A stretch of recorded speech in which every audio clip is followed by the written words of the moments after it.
Hey everyone.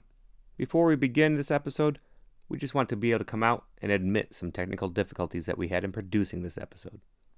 As it goes with technology, whether you're in the classroom or in our setting trying to help integrate technology, it can certainly have its difficulties and it can get to all of us. We had some issues with websites not being available and our own technical errors. We just want you to know that you are not alone with your technology trials and tribulations. It happens to all of us. But we know it's worth it in the end, so we roll with it and continue on. Now, on to MLTI's Teaching with Tech. Welcome all. You're listening to the MLTI 2.0 podcast, Teaching with Tech. We are your hosts, MLTI ambassadors. We are here to support Maine educators by building a network focused on authentic voices, experiences, and technology integration.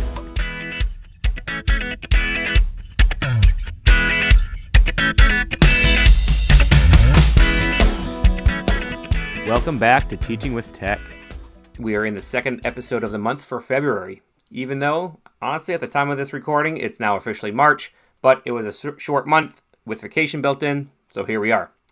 For this episode, we are still discussing STEAM-based learning. However, we will get into ideas and suggestions about how to build up lessons to incorporate STEAM elements and provide some examples that we have either done ourselves or know that fellow teachers have done. For this episode, I am again your host, Rob Dominic, and I am joined by Nicole K-Rod. And we have another ambassador joining us today, and that is Yu-Hong Sun. Hello, Yu-Hong. How about you introduce yourself for everyone? Hi, I'm Yu-Hong Sun. I'm one of the MLTI 2.0 ambassadors. Prior to this, I taught computer science and Chinese language at the Noble High School for 18 years. Awesome. That's great. We're really happy to have you here. And honestly, I'm personally excited to hear your insight into STEAM learning as well. So, our goal here today is to be able to help listeners by discussing entry points into to incorporate STEAM learning and some ideas of how to build up a lesson with STEAM, and even to throw out some examples and resources that others could investigate or run with themselves. So, to get us started here, Nicole, what do you have there for STEAM learning? What's kind of your go-to piece about starting it or how to get involved and incorporate it? Absolutely. I would say anytime you can use what you have, that's what we have to do as educators, especially in this crazy world that we live in today. And a lot of the times I like to flip the script. So it could be as simple as maybe like you give kids normally a worksheet and you have, maybe they're watching a video or something, and you, instead of doing that, you're having them create the worksheet. I have students, we talked about gamification 2 episodes and kids playing games and things like that. Instead of having them play games, have them create the game. And there's just a lot of pieces with the process that they can incorporate there. And it just makes it so that students have voice and choice and they're excited about it, engaged, and it really turns that kind of just plain old lesson into more of that STEAM process. Yeah, I like that point too, because I think it really highlights the variety that can come with STEAM learning, that you can either go like big, and it can seem intimidating, but it doesn't have to be, or you can go like those simple things, where you're just getting kids active and approaching things from a different perspective or a different way.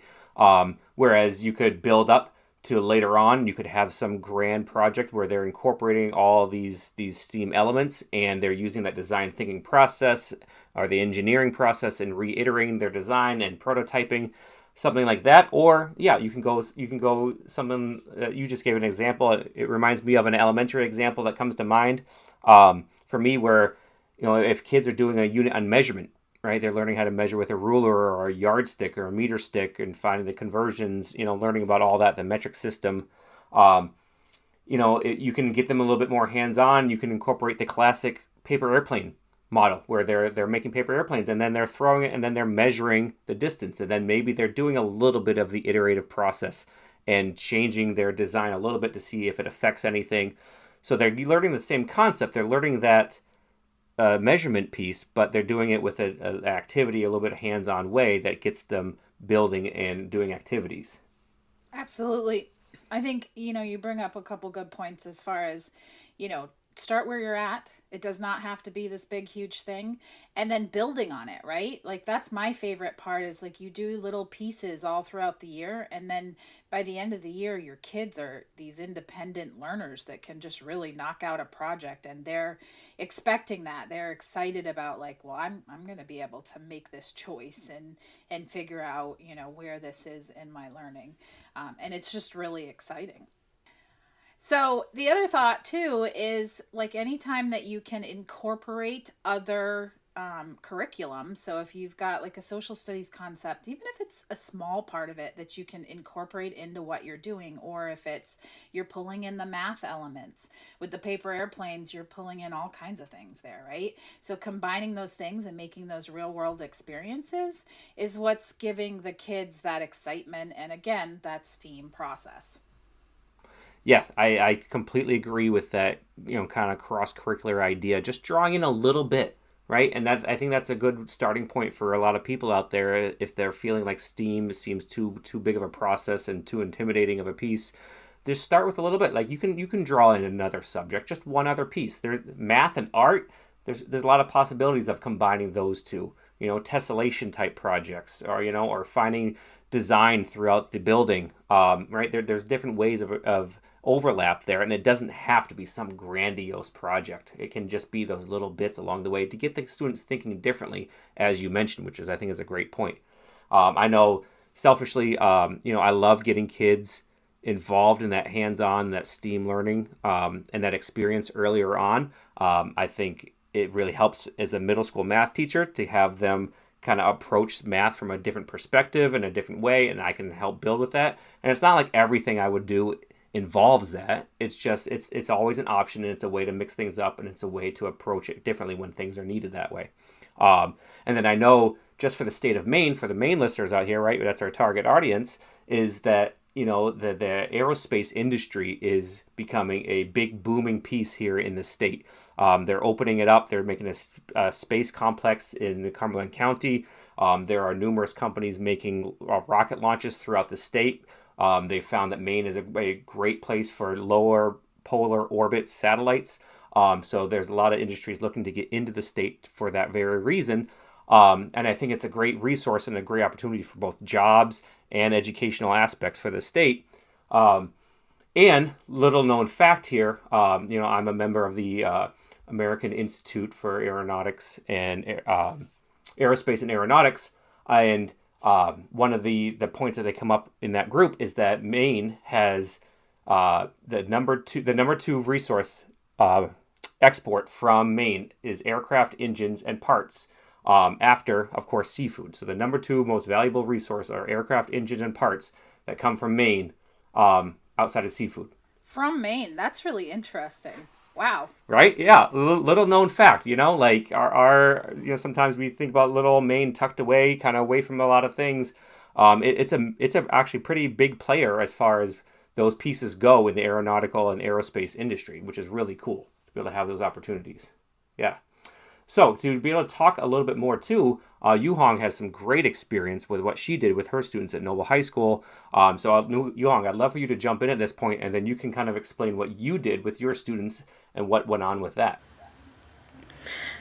Yes, Bob. I started to develop STEAM concepts in an extracurricular club in 2015 by engaging my students to participate in the Samsung Solve Tomorrow contest. Samsung Solve Tomorrow is an annual contest to challenge students from 6th to 12th grades to solve local issues by using science, technology, and engineering, arts, and math. It consists of 4 phases. That year, my team won Phase 1 and became one of the 5 state finalists and earned 2 Samsung tablets. The students were inspired by their achievements and the tangible rewards, and I saw it as a great opportunity for my students to apply STEAM knowledge and skills to solve a real-world problem. Since 2015, I have coached my students in the contest every year. And in the 2017 and 2018 school year, we really did very well and we advanced to phase 3. In 2016, there was a severe drought in southern Maine, and suddenly a lot of manganese appeared in the Sam Fall River, which was where our water came from. The manganese contaminated our water supply and made our water not safe to drink. As community members, my students felt that they should use their STEAM knowledge and skills to help solve the problem and make our water safe to drink. They decided to use this project for the Samsung contest. And our team won first place in Maine and also became one of the top 10 national finalists. We earned $50,000 Samsung technology. WCSH6 reported our students' achievements on their 207 program. This achievement was so inspiring that more and more students became interested in the Samsung projects because they saw the relevance and they were so excited about using their own STEAM knowledge and skills to solve the pressing issues in their own community. Yuhong, is that a contest that anybody can participate in? Yes. That's awesome. And so we'll put some All more information in our show notes about that. Absolutely. Yeah, the Samsung Solve for Tomorrow contest. That sounds amazing, honestly. I mean, that's kind of the culmination right there that we were just talking about. That's what things can build up to in the end. You know, that may not be possible in the time constraints in your everyday classroom. But as you build the culture and you build that process with students, you know, it's a continuum. You can get to that point with high schoolers of really participating in those high level contests because they have the background and the skills along the way. That's amazing, Yuhong. Well done. That's really cool. So please feel free to check that out some more. We'll have a link in the show notes as well as just searching, Samsung Solve for Tomorrow contest to find more information. All right. So to hear a little bit more about examples in the field, we have Nicole interviewing Sandy Bickford from Mount Ararat Middle School, where she'll be able to touch on what she does as far as STEAM learning projects go in her classroom.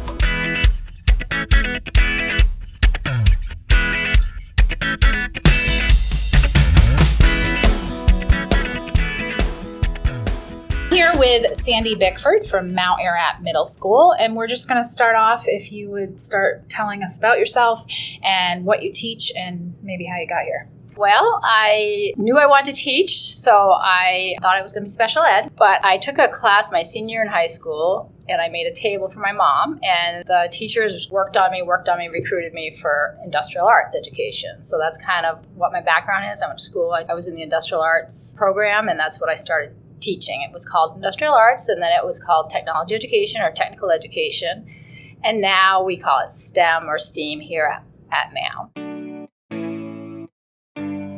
And so you've really been doing this your entire career. I have. I started off teaching, and then I stayed home for a while with my kids, and then I came back to it. That's incredible. Yeah. So can you tell me a little bit more about the classes that you teach here? Yeah, so I teach 6th, 7th, and 8th grade students. And in 6th grade, we do a lot of problem solving. We do challenges, a lot of collaboration, chance to use their hands, building, making things. Not necessarily so much the tool stuff, but where they have to make something. That's when they get introduced to the 3D printing, and they all get to design and create whatever they want. That's school appropriate, obviously. They really love that. So that's something that's really big. So at 6th grade level, it sounds like it's really more about the process and getting that the down. intro and getting them working together. 7th grade, we don't really do group projects. They each get to make their own CO2 race car, so they get to design and then create, and they get to use the machines and tools like that, and then they race them, and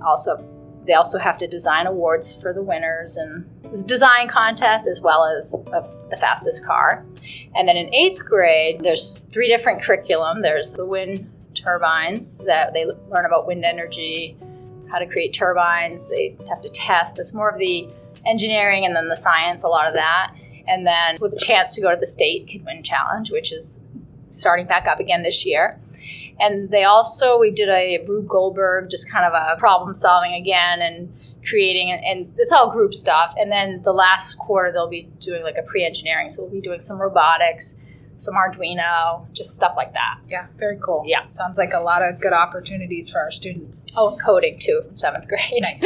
Yeah, a lot. Yeah, you have a lot in there. And 8th grade, actually, there's coding for STEM or STEAM. Great. as Awesome. well.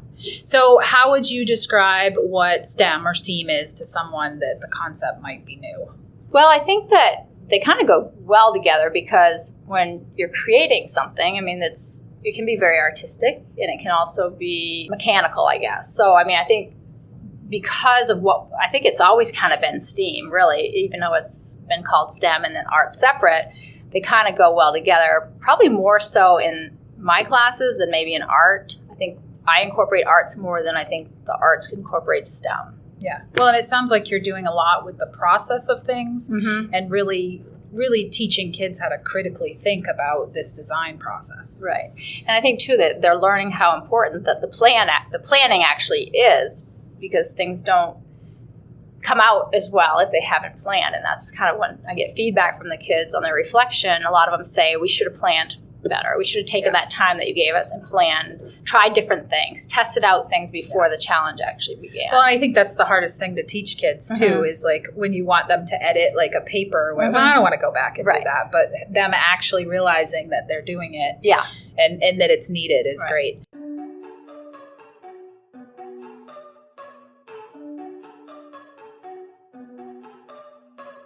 What do you see in your classes that maybe, like the benefits per se, that maybe other teachers might not see in their classes? Well, I think the fact that they get to do hands-on things, the kids love that, and it gives them kind of a break from always pencil paper. Not that they don't use pencil paper, but it's they get to actually see that the pencil paper stuff go into actually making something. I think they really like that. I think we get more opportunities to just like have kind of fun challenges. Like we don't really have those, state mandated testing coming up. So we get to have, I think, a little bit more fun and try different things. I love the idea that the kids walk away and they know how to use like the big industrial tools. Yeah, like I think that's cool. Like I wish I had had that opportunity. Right? Yeah. So you touched on Kidwind before. Can you tell me a little bit more about your involvement and maybe what that is really at the heart of it? Yep. We haven't had a challenge since 2019. That was the last one, and those kids are now seniors in high school. So it doesn't sound like that long away, but when you think that they were in 8th grade and now they're seniors, that is a long time ago. The fellow that used to really kind of get things going, he retired in 2020. He was like done. But I contacted him this year and said, I'd like to bring it back. Would you help me? And so he's really been like going. Like he's been doing a lot of the legwork and stuff. And we were originally going to have it here in Topsom at the library in their community room, and then he ended up saying he thought it was a little small, and we're going to Portland back to the Ocean Gateway, which is a really cool building. And what it is I take the best turbines and engineering logs of students, like the ones that do the best. So if they don't have a good engineering log that kind of shows their process, they don't get to go, even if their turbine's really good. So I kind of like have those criteria that you need both. It's a full package, because that's how we're going to get rated. And I'll probably bring maybe 5 teams. So that's 15 to 20 kids at the most. And there's going to be 3 other schools for sure. We have one at one time. We haven't since, but we have the wind tunnel here. So I tell the kids, you've got the advantage, because right now we have the tunnel here at the school. So they're testing in that right now. So we'll see. It's pretty cool. Yeah. Nice. Well, we'll have to keep us posted as far as how you do. Yeah. And it sounds like you're really, again, it's about that process where they have to have the log and the turbine. Right. And then when they go, they're able to see that from other kids. Right. So and they'll be interviewed. They'll be asked questions about, why did you do this? And they have to, be able to answer that stuff. And why is wind energy, like, why did you do this project? What's it all about? So they kind of have to have a lot of knowledge. It's a lot. And really. the fact that they can test it out and see, that's awesome. Yeah.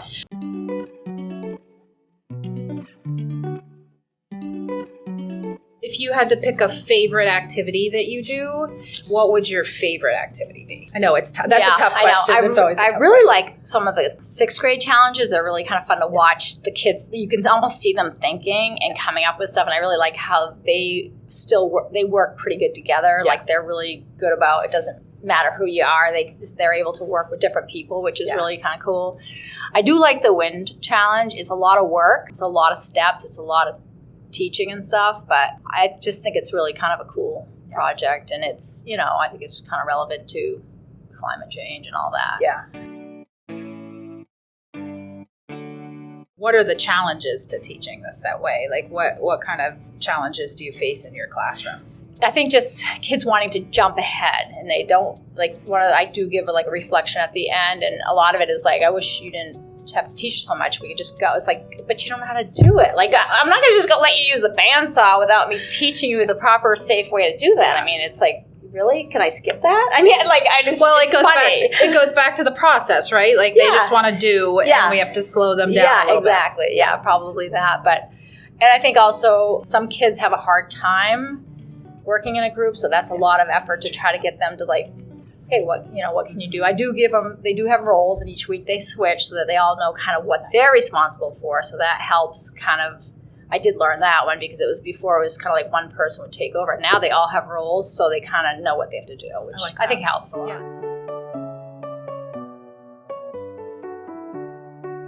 So last question. Not all schools have a specific class for STEM or STEAM, and they're teaching more integrate, like it's in classrooms. It's in the science classroom, or they're trying to do it within their team.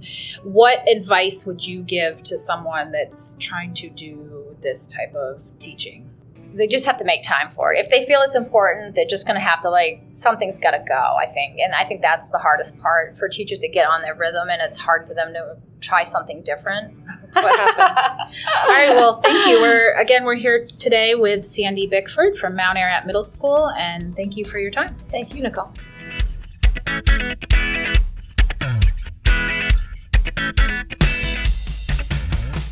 Well, Nicole, I have to thank you for that interview. That was really great to hear from her. I know there was a lot of great points that were made in there that kind of got me thinking. Specifically, I really liked hearing about the group work and the group aspect that she had to it, and how she talked about defining roles in the group, as that makes a big difference. I really liked about the log piece of it. It wasn't just, the doing it and getting it done type piece. It was, giving it reflection and time to actually think about what was going on and putting it in the log and having be able to submit that at the end. And I can definitely relate to being the student in that classroom where I want to just dig into it and go, and teacher has to be like, no, I should probably not let you just go work the bandsaw by yourself. You probably need some training ahead of time. Let's think this through. Absolutely. I love that they have that opportunity to use those instruments, all kinds of different things. And the variety that she uses from 6th to 8th grade is amazing. I want to be a kid in her classroom. And she builds each year. It's amazing. And the opportunities that those kids have is pretty cool. Yeah, right. And then just to build it up to an even bigger purpose, right? That's always something we've talked about, I feel like, both last month and this month in our episodes, just having that authentic learning piece. And that it really is authentic in many ways. All right. So as we get going here, this last section of this podcast, we're going to kind of leave people with some resources or project examples or even just some tips that we might have for you. So that way you can bring it back to your own thinking, your own classroom, as a way to help get you started with STEAM learning. So last month, we had a much quicker rapid fire roundtable. I'm thinking this is more of a medium pace, a lukewarm roundtable that we're going to participate in, because we're going to have to explain at least a little bit about what we're talking about, and not just fired it at you. All right, so let's get us started here. Nicole, why don't you go ahead, and what kind of resource or tip or example do you have? I'm going to go with a tip. So I would say get students involved in the decision making and the thinking and all of that right off the bat, and as much as you possibly can. It will pay off for purpose of engagement. It will pay off if you're stuck. You can, they have amazing ideas, and it's just good to get them involved right from the beginning. Absolutely helps with the ownership. Yuhong, what would you have? As for the resources, any students in America from 6th to 12th grades can participate in the contest. If you want to know more information, you can go to Samsung Solve Tomorrow website. After the big win, I began to integrate Samsung Solve Tomorrow into my classes, such as web development class, web animation class, and introduction to programming language class. I applied problem-based and project-based learning methods to actively engage my students in their projects. For example, in my Introduction to Programming Language class, my students applied their programming language skills to create a website called We Care to fight against suicide. On the website, they embedded an online chat room and message apps. Their mission was to create a safe place for students who suffer from mental illness to tell their stories, share their struggles, and get help. Our team won the first place again in Maine and earned our school another $20,000 Samsung technology. I also included my 8th grade students to participate in the contest. My middle school students always surprised me with their creative ideas. For example, one of their projects was to create an underwater robot to harvest seaweed as an alternative food source to fight against hunger in Maine. Their project not only earned them one of the 5 state finalists title, but also drew media attention. WCSH6 reported my students' creative project on their 207 program. Awesome. That is a great example. Thank you for that one. For me, I'm going with the resource again. I really like the 3D printing aspect to be able to bring that into classrooms. I think, to me, in my mind, it's a little bit of a cop-out kind of, because it seems somewhat of an easy integration, even though 3D printing may seem like it's this monumental thing to have to try to learn to integrate. I feel like it hits that STEAM learning and the iteration process pretty quickly, pretty easily, where you have students build and create. You got the art aspect online, you've got the building piece, you might have the prototyping iteration phase in there as well. I really like that part of it too. All right, Nicole, second round here. Absolutely. I'm going to go with another tip, and we've kind of hit on this a little bit, and I think it fits for anything that you're doing that's new to you, is just start small and build on it. And what I really like to do is build on it throughout the year and then have kind of a bigger project at the end of the year, because your kids can handle it. And it's nice to just step back and be like, you guys got this, and, let them make the choices. So again, start small and build on each aspect. Yeah, that is kind of cool at the end when you can just, end of the year, students who kind of want to do their thing. You want to be able to step back and just watch them, apply their learning. Like, I think that could be a great piece to build up to. Yuhong, do you have one more piece there? Example or resource? Students enjoyed the whole process, like identify issues, research, find solutions, design, build, troubleshoot, collaborate, and communicate. Those projects have a positive impact on my students' learning. They have improved their critical thinking and problem-solving skills. They have developed their communication and collaboration skills when they worked with teachers, parents, professionals, and their peers.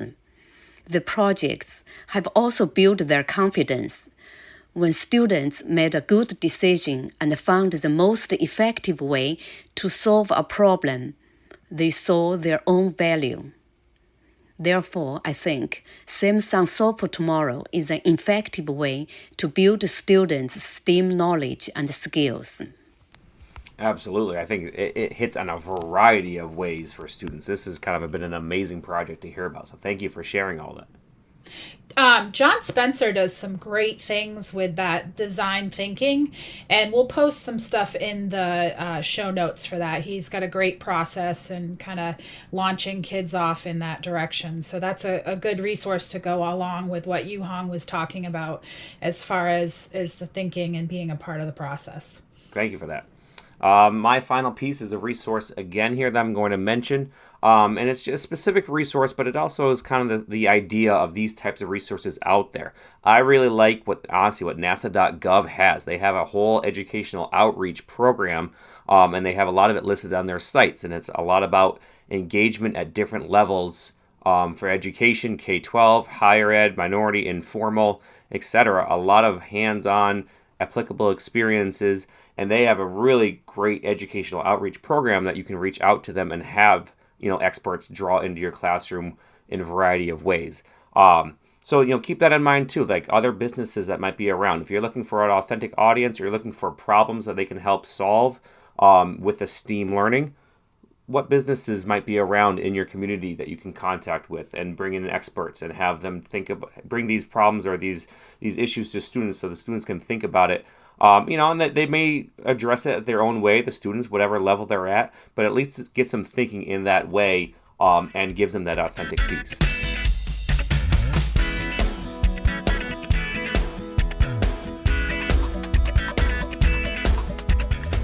As we get to the end of this episode, there was just one more tip that came to mind that I really wanted to make sure I put out there for you.